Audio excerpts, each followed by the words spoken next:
triage of that structure. It's a high priority for that historic building. I cannot prioritize it that way. There are multiple homes here between PCH and Temescal.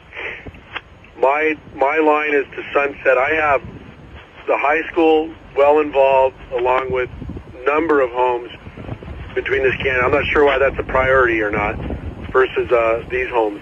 Can you explain it? Their tax dollars pay for it, you little bitch.